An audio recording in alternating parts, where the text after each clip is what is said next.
Sema amen. Na ndio maana unaingia kwenye makanisa yao unakuta kila kona kuna masanamu. Hapa topo umeingia hujaona msalaba, hujaona sanamu ya kuchonga, sanamu ya kuchora, hujakuta picha ya Bikira Mariamu, hujakuta kuna mapicha ya Yesu, hujakuta kuna mapicha ya Petro mtakatifu, papa wa kwanza.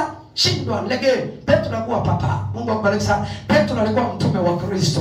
Sema amen. Hakuna papa wa duniani. Sisi tuna baba mmoja tu aliye wa mbinguni. Sema amen. Yesu anasema katika ile Mathayo sura ya 23 mstari wa 6 na kuendelea, msimuite mtu baba, msimuite mtu kiongozi, msimuite mtu mwalimu. Mwalimu wenu ni mmoja ambaye ni Yesu Kristo. Kiongozi wenu ni mmoja ambaye ni Yesu Kristo. Baba yenu ni mmoja ambaye ni Mungu muumba mbingu na nchi. Na ndio maana sisi hatuna Mungu, hatuna baba wa kiroho wa duniani. Hatuna baba wa kiroho wa duniani. Tuna baba wa kiroho muumba mbingu na nchi, baba wa yote. Sema amen. Hawa wachungaji na maaskofu sio mababa wa kiroho. Baba wa kiroho ni mmoja tu aliye wa mbinguni. Sema amen. Hebu jipigie makofi wewe kwa kupata baba aliye wa kweli. Mungu akubariki sana.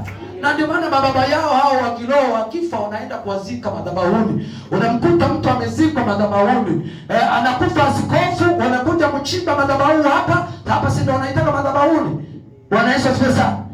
Hapa si ndio wanaita madhabahuni. Yaani huko mimi niliposimama wanaita hapa ni madhabahuni. Nakwambia madhabahu sio hapa. Madhabahu ni hapa ndani mwako. Nisema amen. Hapo ndani mwako ndipo madhabahu. Ulipokaa hapo wewe ni madhabahu kwa Bwana. Yesu alipotulia, Mungu alipotulia, alipoweka uwepo wake, anasema Yesu, mimi na Baba nitakuja kufanya makao ndani mwenu. Na agano la wana wa Israeli, Mungu alifanya makao, akamwambia Musa, tengeneza kiti cha rehema na sanduku la agano na fimbo ya Haruni na makerubi ambao waliokuwa wametengenezwa kama bisanamu.